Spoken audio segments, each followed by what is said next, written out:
देखो रुबीना, तुम over react कर रही हो। जैसा तुम सोच रही हो वैसा कुछ भी नहीं हुआ था। हम दोनों तो बस बात कर रहे थे। हाँ हाँ, अब तो मैं ही ओवर रिएक्ट कर रही हूँ। मैं तो गधी हूं ना तुम्हारी इस यशिका की तरह। देखो समीर, मैं कोई बेवकूफ नहीं हूँ। और तुम दोनों यहाँ पर क्या बातें कर रहे थे? मुझे भी बताओ, क्या हुआ था उस रात? क्योंकि तुम दोनों की हरकतें और बातों से तो ऐसा ही लग रहा है कि उस दिन तुम दोनों ने कुछ ना कुछ तो कांड जरूर किया है। अरे ऐसा वैसा कुछ भी नहीं हुआ था उस रात। हमने तो यशिका के बॉयफ्रेंड को उसके घर बुलाया था, वो भी चोरी छुपे। क्योंकि यशिका के घर के आसपास उसके रिश्तेदार भी रहते हैं, तो अगर उनको पता चल जाता तो बहुत प्रॉब्लम हो जाती। समीर बिल्कुल सही कह रहा है। और उसने तो मुझे ये भी बताया था कि तुम बहुत शक करती हो, और इसीलिए हम तुम्हें कुछ भी नहीं बता रहे थे। और समीर और मैं तो बस अच्छे दोस्त थे। एक दिन तुम्हारे इसी दोस्त का मैं मुंह तोड़ दूंगी, और फिर तुम्हारा ये दोस्त कहीं मुंह दिखाने लायक ही नहीं बचेगा। और फिर वही टूटा हुआ मुंह तुम्हारे पति का भी होगा, जिसे तुम देख ही नहीं पाओगी। चुप बैठो समीर। अरे इतने टाइम से मैं तुम्हारी ये सड़ी हुई शक्ल बर्दाश्त कर ही रही हूं ना। लेकिन अब बस, बहुत हो गया। आज से तुम दोनों भाई बहन हो। वैसे भी डॉली ने मुझे सब बता दिया था कि तुम दोनों की दोस्ती कितनी पक्की है। तो इसीलिए आज इस दोस्ती को रिश्तेदारी में बदलते हैं। तो आज से तुम दोनों भाई बहन हो। ये सब क्या है समीर? तुम्हारी बीवी क्या भांग खा कर आई है क्या, जो कुछ भी बकवास करे जा रही है? और मैं तुम्हारी बहन नहीं हूँ। और मेरे पास तो ऑलरेडी तीन तीन भाई है, और मैं उन्हें ही अपना भाई मानती हूँ, ना कि तुम्हें समीर। रुबीना प्लीज, यहाँ पर कोई ड्रामा क्रिएट मत करो। ये मेरा ऑफिस है, और यशिका बस मेरी अच्छी दोस्त है। अरे तुम्हारे ऐसे दोस्त मैंने बहुत देख लिए हैं। ये मेरी दोस्त है, ये मेरी दोस्त है बोल बोल के मेरे सब्र का इम्तिहान ले लिया तुमने। इसीलिए आज से तुम दोनों दोस्त नहीं हो, बल्कि भाई बहन बन चुके हो। और यशिका मेरी प्यारी ननन। तुम तो बहुत बोल रही हो रुबीना। अरे अब तक तो मैं बस बोल ही रही हूँ, लेकिन अब जब तुम दोनों भाई बहन बन ही गए हो, तो तुम दोनों यहाँ पर आराम से मिल सकते हो। तुम्हारा बॉयफ्रेंड भी तो समीर का जीजा ही लगेगा ना। तो अब मुझे तुमसे कोई दिक्कत नहीं है। ठीक है ना समीर? चलो, अपनी बहन को घर छोड़ दो, फिर हम दोनों साथ में घर चलते हैं। जबरदस्ती इतनी बहनों को मेरे पल्ले बांध दिया, इससे तो कुछ बोलना ही बेकार है। फिर अगली सुबह जब सभी लोग नाश्ता कर रहे होते हैं, तभी, अरे तुम दोनों कल रात कहाँ थे? मैंने देखा कि दरवाजा भी खुला था, और तुम दोनों भी नहीं थे। कहीं लॉन्ग ड्राइव पर गए थे क्या? अरे कहा माँ, अब आपकी बहू कितनी खतरनाक है। तो हम दोनों कहीं लॉन्ग ड्राइव पर जा सकते हैं क्या? अब क्या हुआ भला? क्या किया इस निकम्मी ने? अरे ये मेरे कल ऑफिस आ गई थी रात में, और तब मैं और यशिका काम कर रहे थे, और कल तो इसने यशिका को भी मेरी बहन बना दिया। अरे वाह भाभी, आप तो एकदम कमाल की निकली। वापस एक और नई ननद मिल गई आपको। लेकिन माँ, ये समय झूठ बोल रहा है। ये दोनों वहां पर कोई काम नहीं कर रहे थे।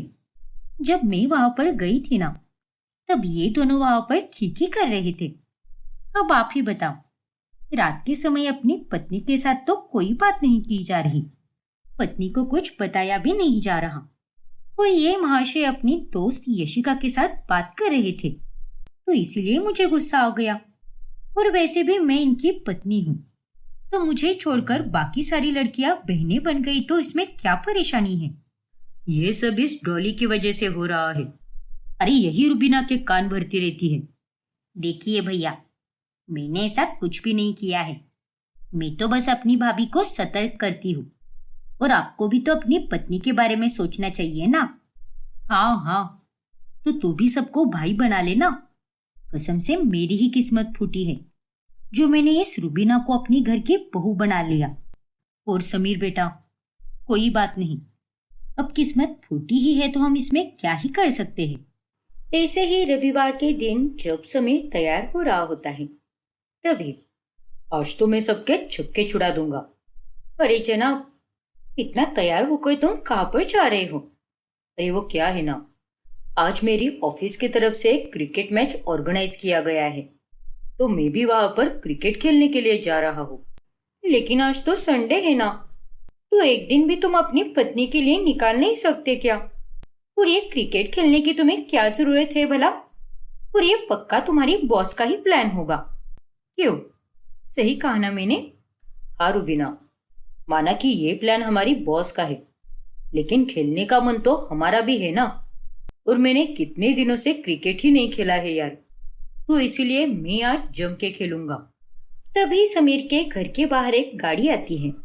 अरे, ये तुम्हारी बॉस तुम्हें लेने के लिए क्यों आई है यहाँ पर? ऑफिस के बाकी लोगों को भी ऐसे ही लेकर आती है क्या? अरे यार, तुम तो बस हर वक्त चिक ही करती रहती हो। अगर मेरी बॉस मुझे यहाँ पर लेने आ भी गई तो इसमें क्या बुराई है? चलो छोड़ो, मुझे देर हो रही है, निकलता हूं मैं। नहीं समीर, तुम ऐसे अकेले नहीं जा सकते, मुझे भी चलना है तुम्हारे साथ। चलो, मैं भी आती हूँ। अरे मुझे किसी पागल कुत्ते ने थोड़ी ना काटा है जो वहां पर मैं तुम्हें लेकर जाऊं। ना बाबा ना, ये रिस्क तो मैं ले ही नहीं सकता। अरे तुम तो यहाँ घर पर ही बैठकर अपना खून जलाती रहो, क्योंकि अगर तुम वहां पर आ गई तो वहां पर मेरा खून पीने लगोगी।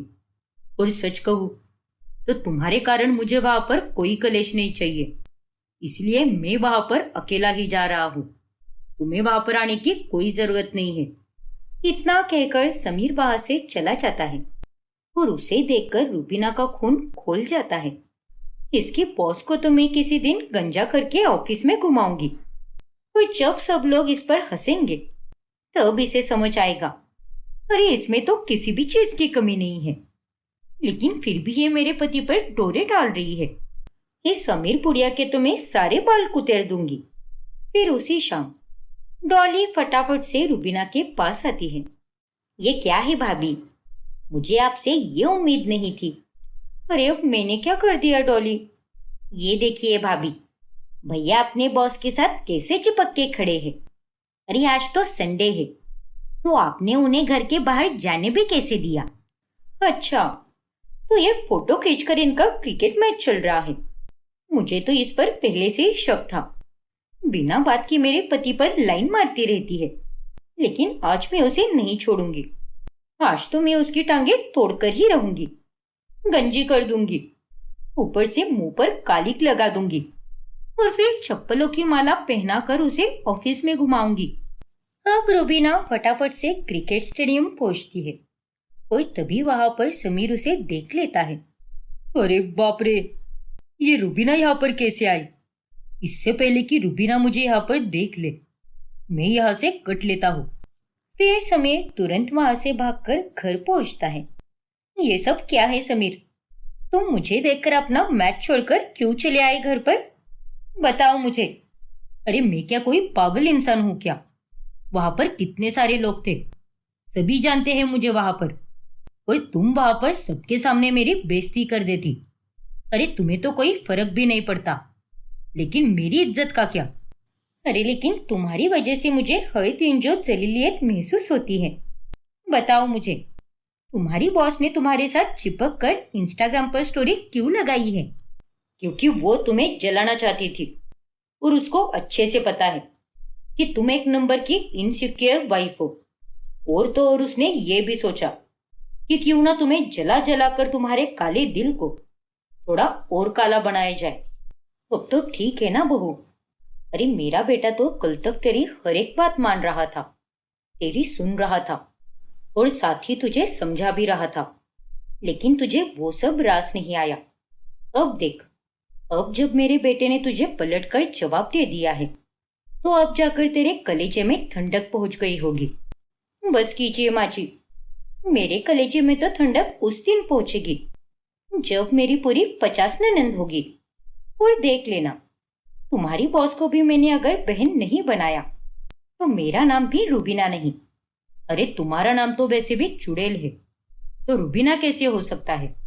और नहीं तो क्या बहू? अरे तू इतना शक क्यों करती है? इतना शक करना अच्छी बात नहीं है।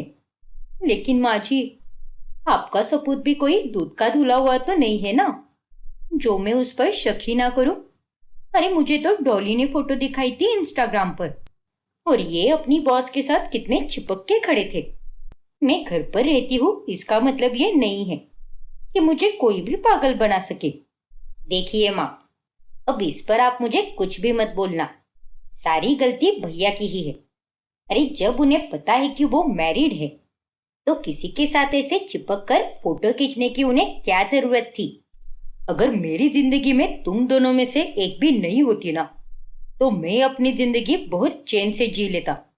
लेकिन मेरी खुशी तो भगवान से भी देखी नहीं गई। पता नहीं तुम दोनों को एक साथ मेरी जिंदगी में क्यों भेजा है। एक पेट्रोल डालती है तो दूसरी माचिस लगाती है। फिर कुछ दिनों के बाद समीर अपनी बॉस के साथ शूट के लिए जाता है। देखो समीर, हमारे लिए ये शूट बहुत जरूरी है, और ये वाला क्लाइंट हाथ से नहीं जाना चाहिए।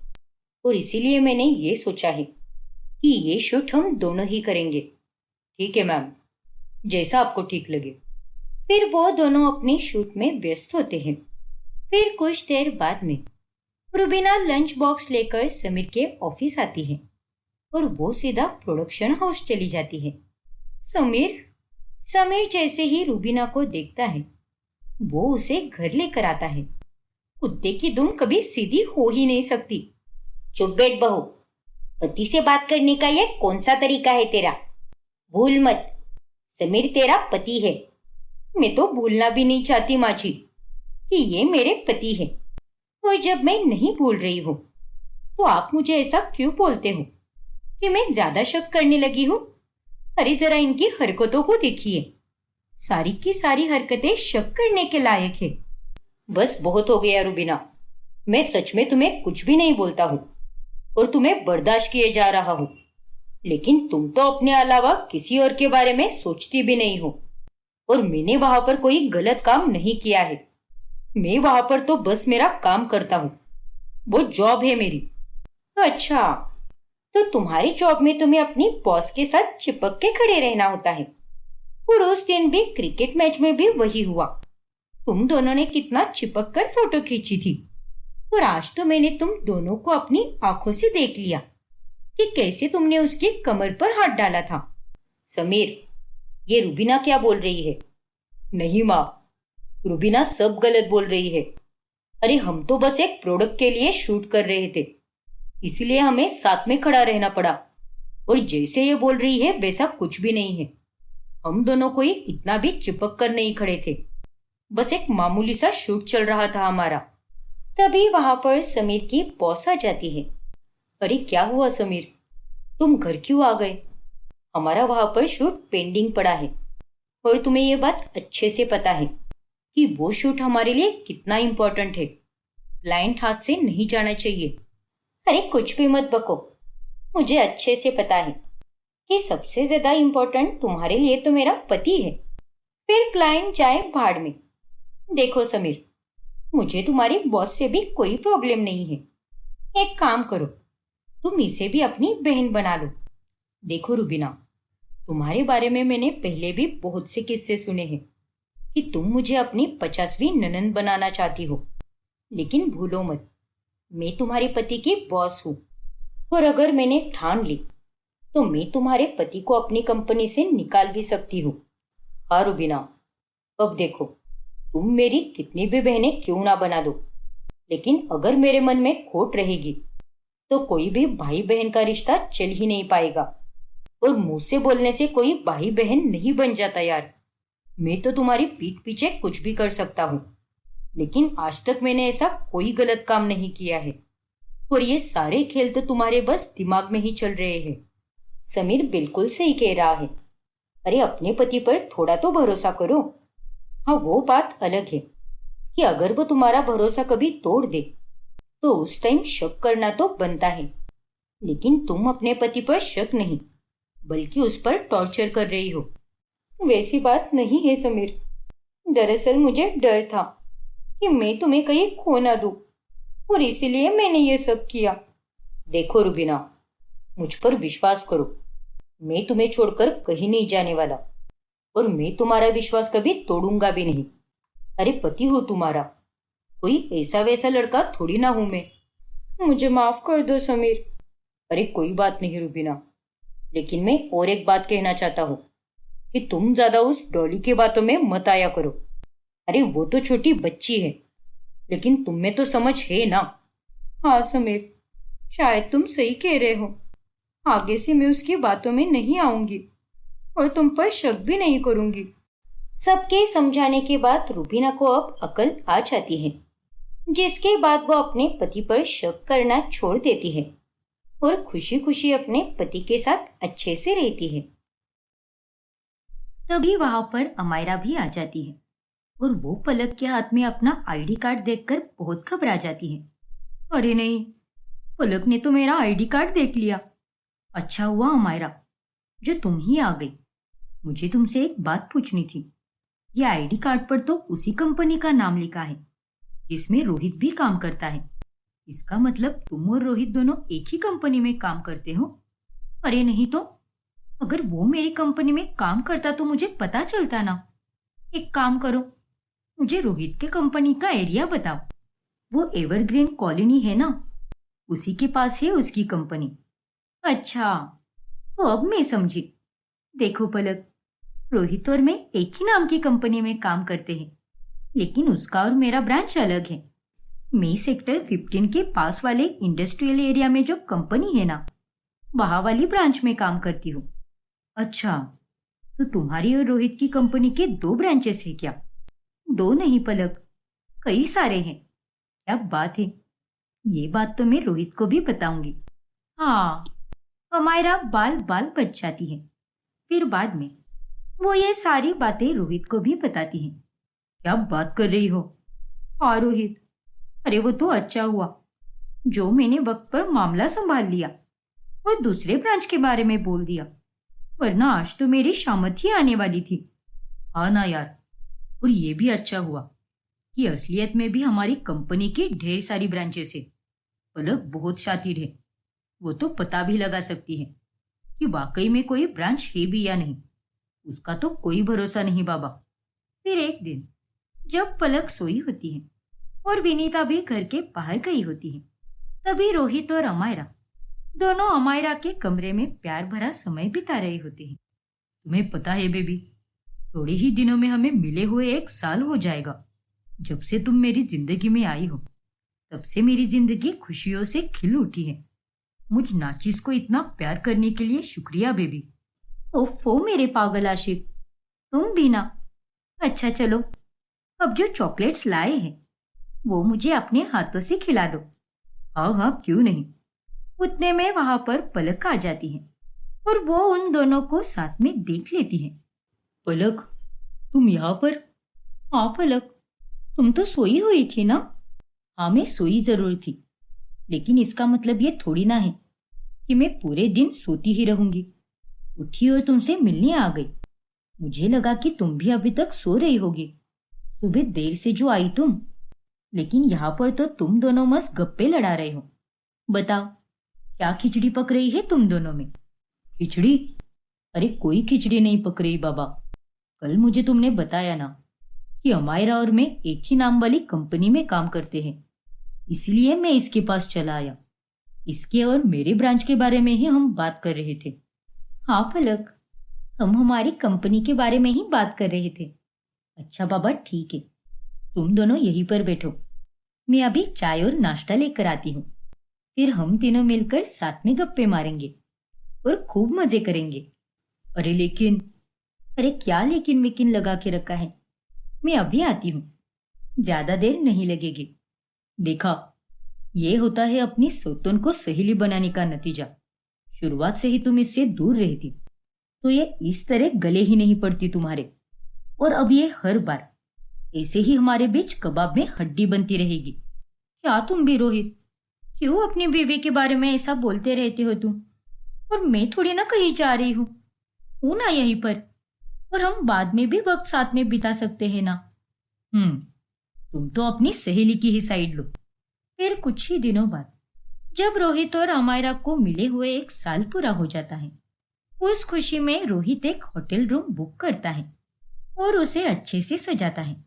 और वो अमायरा को भी सच कराने के लिए कहता है, रोहित बेबी, ऐसा क्या सरप्राइज प्लान किया है तुमने? प्लीज बताओ ना बेबी, मुझसे तो रहा ही नहीं जा रहा। क्या तुम भी बेबी? जब आओगी तभी देख लेना। ये क्या सरप्राइज है तुम्हारे लिए? अब जल्दी से आ जाओ, मैं इंतजार कर रहा हूँ तुम्हारा। ओके बेबी, मैं अभी आती हूँ। लेकिन उतने में वहां पर अमायरा के सामने पलक आ जाती है। अमायरा, आज मेरी तबीयत बहुत खराब है, मैं डॉक्टर के पास भी नहीं जा पाऊंगी, इसीलिए क्या तुम आज मेरे साथ रुक सकती हो क्या? और डॉक्टर को भी घर पर ही बुलाओ। क्या? रुकना पड़ेगा? लेकिन तुम्हें क्या हो गया है पलक? देखो ना, इतना तेज बुखार आया है मुझे। ओह नो, तुम्हें तो सच में बहुत तेज बुखार आया है। लेकिन आंटी, आंटी तो है ना घर पर? नहीं अमायरा, माँ जी आज दिन भर अपनी सहेलियों के साथ ही रहेगी और वो सीधे रात में ही आएगी।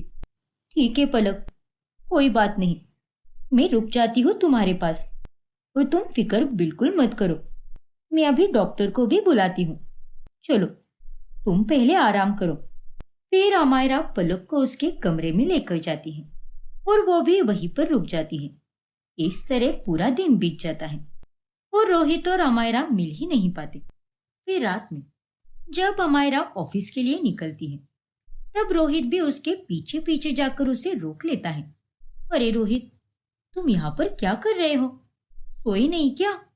अरे मुझे तुमसे बात करनी थी, इसीलिए आया हूं मैं यहाँ पर। तुम्हें तो कुछ फर्क ही नहीं पड़ता। आज हमारा दिन था, हमारी पहली सालगिरह थी और उसे भी तुमने जाया कर दिया। हर बार की तरह उस पलक के साथ बैठकर आज फिर से तुमने मुझे नाराज कर दिया। देखो रोहित, मैंने ये सब कुछ जानबूझकर नहीं किया है। पलक की तबीयत वाकई में बहुत खराब हो चुकी थी, इसीलिए मुझे उसके पास रुकना ही पड़ा। अब हम दोनों एक दूसरे की अच्छी सहेलियां बन गए हैं और ऐसे में मैं अगर उसके पास नहीं रुकती तो वो बेचारी कितनी नाराज हो जाती और उसका ख्याल भी तो रखना था ना। ऊपर से घर में माँ जी भी नहीं थी, वरना मैं तुम्हारे पास आ जाती ना।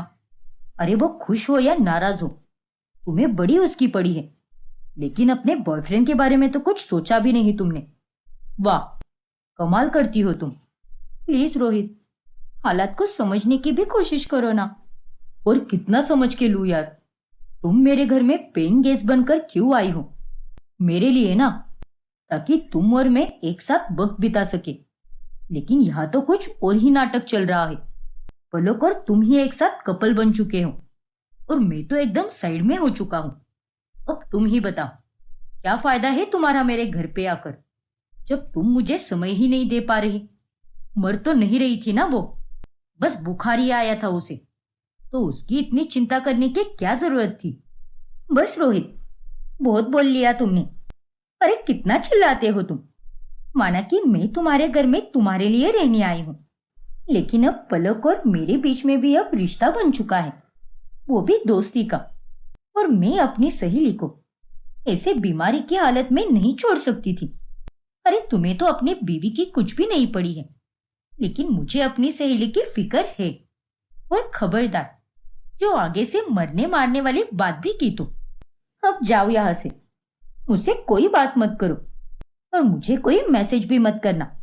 लेकिन अमायरा, मेरी बात तो सुनो यार। टैक्सी! अमायरा प्लीज रुक जाओ यार। अमायरा टैक्सी में बैठकर वहां से चली जाती है और रोहित अपना सर पकड़ लेता है। ये मैं कहाँ फंस गया यार?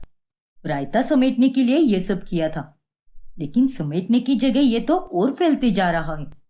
फिर अगले दिन जब घर में कोई भी नहीं होता, तभी दरवाजा खोलो अमायरा और प्लीज मुझसे बात करो। चले जाओ रोहित यहां से, मुझे तुमसे कोई बात नहीं करनी। अरे यार, इतना अच्छा मौका मिला है, माँ और पलक दोनों बाहर गई है और पूरे 2 घंटे बाद ही लौटेगी वो, और ऐसे में तुम अब ये नाटक कर रही हो। हाँ हाँ, मैं तो बस नाटक ही करती रहती हूँ ना। तुम तो बहुत अच्छा काम करते हो, तो वही करते रहो। अब जाओ यहाँ से, मुझे ना तो तुम्हारी शक्ल देखनी है और ना ही तुम्हारी आवाज सुननी है। ना चाहकर भी रोहित को वहां से जाना ही पड़ता है उसे भी अमायरा पर बहुत गुस्सा आता है, लेकिन जैसे तैसे वो अपने गुस्से पर काबू रखता है। अमायरा के पास अपनी एक डायरी होती है, जिसमें वो दिन भर में हुई सारी घटनाओं के बारे में रोजाना अपनी डायरी में लिखा करती है। ऐसे ही एक रोज रोहित, माजी, मैं और अमायरा आज हम दोनों घूमने जा रही हैं। खूब सारी शॉपिंग भी करेंगे, इसलिए मुझे कुछ पैसे दे दो ना। अरे पलक, आज तो मुझे भी छुट्टी है। चलो, मैं भी आता हूँ तुम दोनों के साथ। अरे नहीं रोहित, तुम हम दोनों के बीच में क्या करोगे? लेकिन पलक, मैं बोर हो जाऊंगा ना घर पे। आता हूँ ना तुम्हारे साथ। नहीं बेटा, बहू बिल्कुल सही कह रही है। चुपचाप घर बैठकर आराम कर। अरे तू इसे कहीं लेकर जाता है क्या अपने साथ? नहीं ना, तो जाने दे इसे अपनी सहेली के साथ ही। ठीक है बाबा, ये लो पैसे। फिर अमायरा और पलक दोनों घूमने जाती हैं और उन्हें इस तरह साथ देखकर रोहित को बहुत जलन होती है। अब तो मुझे ऐसा लग रहा है जैसे पलक मेरी सौतन बन चुकी है। अपने दोस्ती से मेरी अमायरा को उसने पागल कर दिया है। मुझे पता था एक ना एक दिन ऐसा होकर ही रहेगा। इनकी दोस्ती होनी ही नहीं चाहिए थी। सच तो ये है कि मुझे अमायरा को इस घर में लाना ही नहीं चाहिए था। ना तो वो यहाँ पर आती, ना ही वो पलक से मिलती, और ना ही दोनों सौतने सहेलियां बनकर मेरा जीना दुश्वार करती। और अब ना तो मुझे मेरी बीवी का सुख मिल रहा है, ना ही मेरी गर्लफ्रेंड का। ऐसे ही 2 से 3 दिन बीतते हैं, जिसके बाद रोहित अमायरा के पास जाकर उसे माफी मांगता है और वो उसे फूल और तोहफा भी देता है। मुझे माफ कर दो अमायरा, उस दिन मैं कुछ ज्यादा ही गुस्से में था और उसी गुस्से के चलते मैंने तुम्हें खूब सुनाया। लेकिन आगे से मैं तुम पर कभी नहीं चिल्लाऊंगा। प्लीज अमायरा, माफ कर दो ना मुझे। अब बच्चे की जान लोगी क्या? पागल कहीं के। अच्छा चलो, कर दिया मैंने तुम्हें माफ। आओ, गले लग जाओ मेरे। फिर वो दोनों एक दूसरे के गले लगते हैं। फिर अगले दिन जब पलक अमायरा के कमरे की सफाई कर रही होती है, तभी वो वहां पर अमायरा की खुली हुई डायरी देखती है और वो उसे पढ़ने लगती है। और उसमें लिखी सारी बातें पढ़कर पलक के पैरों तले जमीन खिसक जाती है। ये सब क्या है? इसका मतलब अमायरा और रोहित दोनों एक दूसरे से प्यार करते हैं और अमायरा इस घर में पेइंग गेस्ट बनकर सिर्फ इसीलिए आई है क्योंकि उसे रोहित के साथ वक्त बिताने को मिले। नहीं, इन दोनों ने मेरे साथ अच्छा नहीं किया। गुस्से से तिलमिलाती हुई पलक फौरन नीचे जाकर रोहित को एक जोरदार थप्पड़ लगाती है और वो विनीता को भी सब कुछ बताती है। क्या? ये तुम दोनों ने सही नहीं किया। अरे नालायक, मुझे लगा था कि तू मेरा सुशील बेटा है, लेकिन नहीं, तूने आज मेरी नाक कटवा दी। और आज से ना तो मैं तेरी कोई माँ हूं, ना ही तू मेरा बेटा रहेगा। मर गई मैं तेरे लिए। नहीं माँ, ऐसा मत कहो। और पलक, प्लीज मुझे माफ कर दो। मैं तुमसे वादा करता हूं कि आइंदा से ऐसा बिल्कुल नहीं होगा। प्लीज मुझे एक आखिरी मौका दे दो। मैं तुम्हें एक अच्छा पति बनकर दिखाऊंगा। प्लीज मेरा यकीन करो पलक। हाँ पलक, मुझे भी माफ कर दो। मैं तुमसे हाथ जोड़कर माफी मांगती हूँ। तुम तो मेरी सहेली हो ना। प्लीज पलक, तुम तो चुप ही हो जाओ अमायरा, और सहेली मत कहो मुझे। अरे ये होती है क्या दोस्ती? तुमने भी मुझे धोखा दिया है अमायरा। मुझे तुमसे ये उम्मीद बिल्कुल नहीं थी। अरे तुम तो सहेली कहने की भी लायक नहीं हो। और तुम रोहित, तुम तो पूरी तरह गिर गए। लानत है तुम दोनों पर। लेकिन अब बस, अब मैं और नहीं रहूंगी इस घर में। जा रही हूं मैं यहां से। नहीं पलक, प्लीज ऐसा मत करो। प्लीज मुझे छोड़कर मत जाओ पलक। मुझसे गलती हो गई, लेकिन दोबारा ऐसा नहीं करूंगा मैं। नहीं रोहित, तुमने जो भी किया है वो माफी के लायक बिल्कुल नहीं है। लेकिन अब बहुत हो गया। अब मेरी यहाँ पर कोई जगह नहीं है। मैं जा रही हूँ यहाँ से। पलक घर से बाहर निकल ही रही होती है कि विनीता उसे रोक लेती है। रुक जा बहू, तू कहीं भी नहीं जाएगी।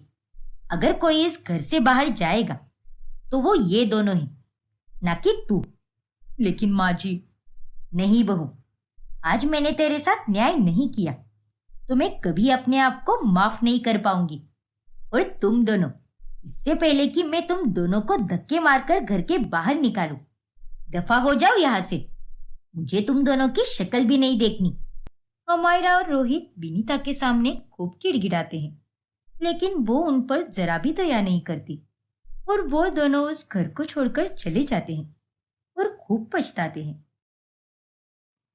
बानी और गर्व दोनों अलग हो जाते हैं। अरे अनुष्का बहू, ये रोटियां अभी तक यहाँ पर क्यों पड़ी है? तूने एक्स्ट्रा की रोटी बनाई क्या? नहीं माँ जी, ये रोटियां एक्स्ट्रा की नहीं है, बल्कि देवर जी के हिस्से की रोटियां हैं। आजकल वो अपने कमरे में ही रह रहे हैं। सुबह का नाश्ता भी नहीं किया उन्होंने और अभी खाना भी नहीं खाया। हे भगवान, ये तू क्या बोल रही है बहू? मिथिला बहुत घबरा जाती है और वो खाना लेकर गर्भ के कमरे में चली जाती है। क्या बात है बेटा, सब ठीक तो है ना? तूने सुबह से कुछ भी नहीं खाया है, क्या बात है? बस यूं ही माँ, वो मैं सुबह वॉक करने गया था, तो भी मैंने बाहर ही खा लिया था, इसीलिए मुझे भूख नहीं है। नहीं गर्भ बेटा, मेरा मन बोल रहा है कि कुछ तो बात है जो तुम मुझसे छुपा रहा है। ओफो माँ, आप भी ना खामखा चिंता करती रहती हो। मुझे भूख लगेगी तब मैं खा लूंगा ना, आप मेरी इतनी चिंता मत कीजिए। पक्का ना बेटा? हाँ माँ, पक्का।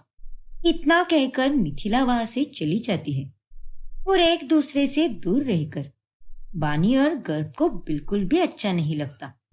क्या सच में गर्व सच कह रहा था? जितना मैं उसे जानती और समझती हूँ, वो वैसा लड़का बिल्कुल नहीं है। दिमाग कह रहा है कि वह झूठ बोल रहा है, लेकिन दिल तो ये कह रहा है कि उसकी बातें सच है। क्या करूं? बानी खुद को रोक नहीं पाती और उसका गर्व के प्रति प्यार उसे उस तक खींच ही लेता है। बानी, मैं जानता था बानी कि तुम मुझसे मिलने जरूर आओगी।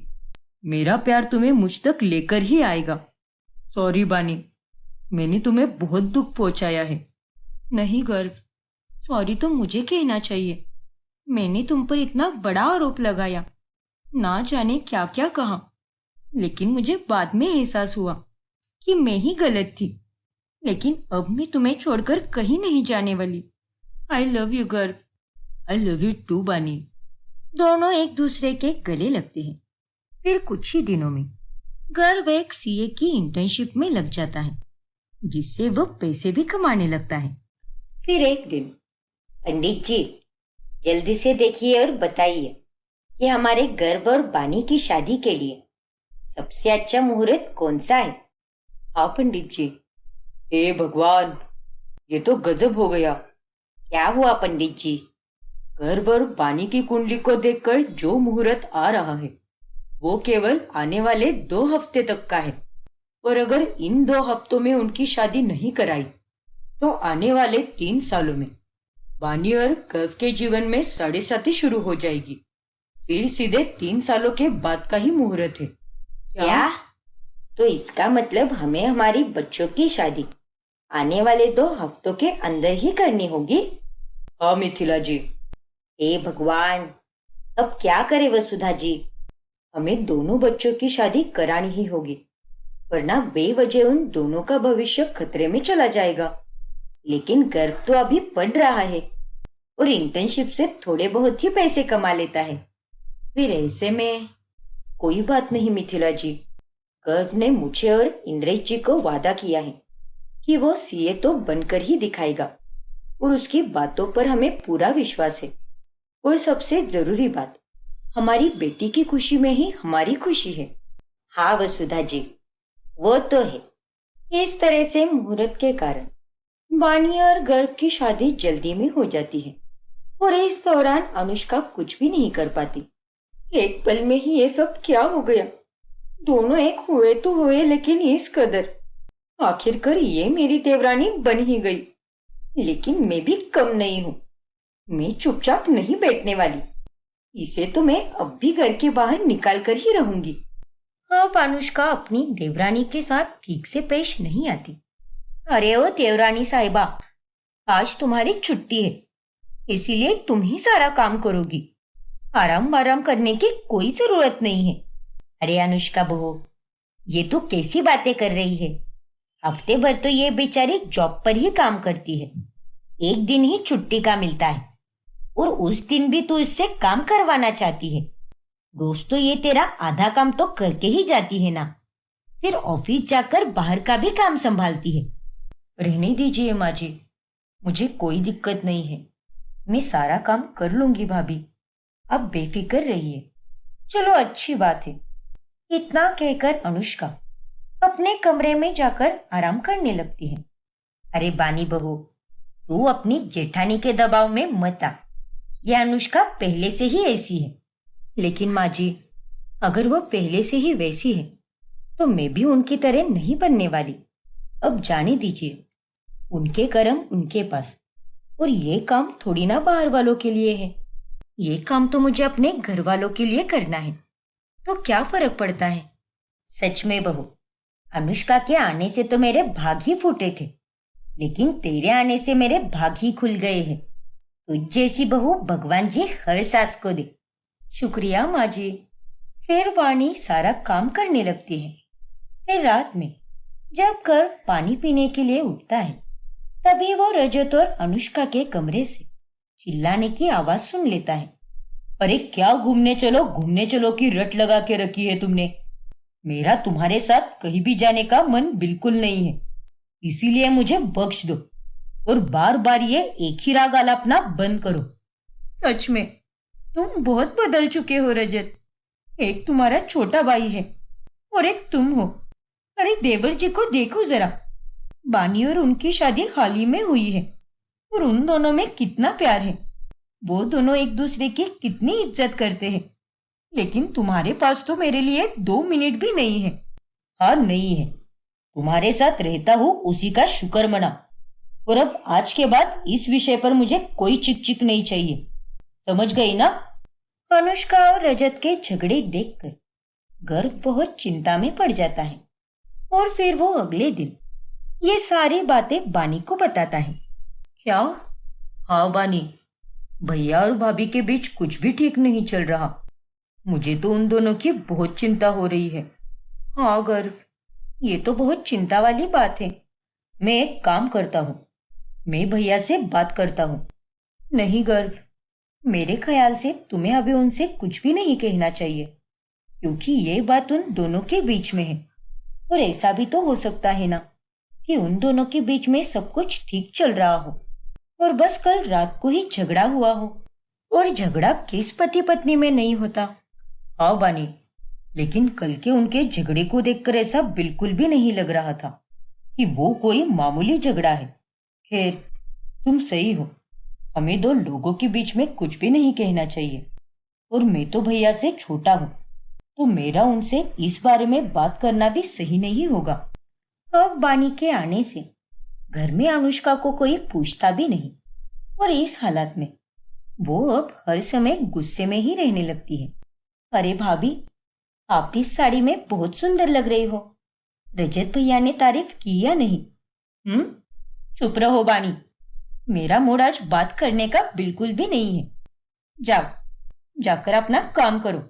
लेकिन भाभी, अनुष्का वहां से चली जाती है। पता नहीं भाभी को क्या हो गया है। पिछले 2 दिनों से ये कुछ ज्यादा ही चिड़चिड़ करने लगी है। भगवान करे कि भैया और भाभी के बीच में सब कुछ ठीक हो।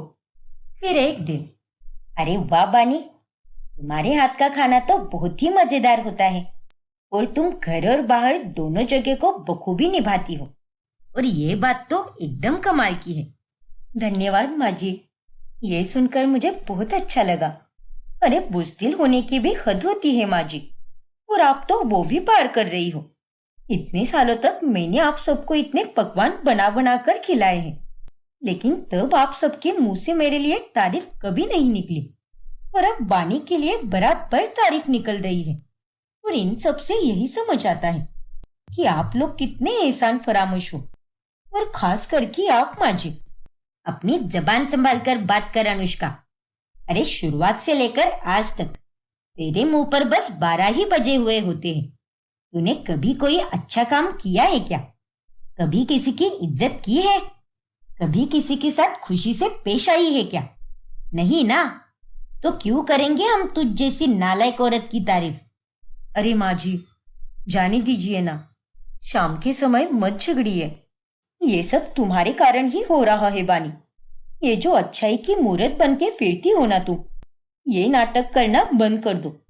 हे अनुष्का, खबरदार जो मेरी बहू को कुछ भी बोला तो। हे भगवान, माँ जी आप तो चुप हो जाइए। और भाभी प्लीज घर में शांति रखिए। पापा जी के आने का समय हो गया है और उन्होंने आप दोनों को ऐसे देख लिया तो वो गुस्सा करेंगे। अब अनुष्का गुस्सा होकर अपने कमरे में चली जाती है। शादी हो गई तो क्या हुआ, मैं फिर भी अपनी चाल चलूंगी। अगले हफ्ते गर्व की सीए की एग्जाम है, लेकिन मेरे होते हुए वो एग्जाम ही नहीं दे पाएगा। फिर जब गर्व की एग्जाम होती है, उस दिन अनुष्का सबके उठने से पहले ही गर्व की गाड़ी के पेट्रोल की टंकी में होल कर देती है। अब आएगा मजा। एग्जाम हॉल तक पहुंचने से पहले ही गर्व की गाड़ी का पेट्रोल खत्म हो जाएगा और फिर वो एग्जाम दे ही नहीं पाएगा और उसके बाद टूटेगी उसकी और बानी की शादी। फिर गर्व उसी गाड़ी में सवार होकर एग्जाम देने के लिए निकल जाता है, लेकिन आधे रास्ते तक पहुंचने पर उसकी गाड़ी रुक जाती है। ओ गॉड, ये क्या हुआ? सारा पेट्रोल खत्म हो गया है। अब मैं क्या करूं? यहाँ तो दूर दूर तक कुछ भी नजर नहीं आ रहा। एक काम करता हूँ, ऑनलाइन मैप पे देखता हूँ कि आसपास कोई पेट्रोल पंप है क्या। लेकिन जब वो अपना फोन देखता है तब नेटवर्क जा चुका होता है और वो अब एग्जाम के लिए दौड़कर जाने लगता है। नहीं गर्व, तुझे हिम्मत नहीं हारनी है। तुझे सीए तो बनकर ही रहना है। इतनी दूर तक आया है तू, खाली हाथ जाने के लिए नहीं, बल्कि अपनी जीत हासिल करने के लिए। गर्व हिम्मत नहीं हारता और वो दौड़ते हुए एग्जाम हॉल तक पहुंच जाता है और आखिरकार वो एग्जाम दे ही देता है। फिर रात में जब ये बात अनुष्का को पता चलती है तभी, अरे नहीं, मेरी तो ये चाल भी नाकामयाब हो गई। अगर ये सच में से ये बन गया तो नहीं नहीं, ये सब बिल्कुल भी नहीं होना चाहिए। अब अनुष्का बहुत परेशान हो जाती है। ये सब क्या है अनुष्का? अरे तुम्हें अच्छी तरह से पता है कि मुझे रूम में आने से पहले पूरा रूम ठंडा चाहिए, तो एसी ऑन करना कैसे भूल गई तुम? और आज भी तुमने मेरी अलमारी की सफाई नहीं की है। अरे करती क्या हो तुम दिन भर? बस आराम फरमाना आता है तुम्हें। माफ करना रजत, आज मेरी तबीयत कुछ ठीक नहीं लग रही, इसलिए आज मैंने ये काम नहीं किए। अरे बंद करो अपना ये नाटक, बस बहाने देना आता है तुम्हें, कामचोर कहीं की।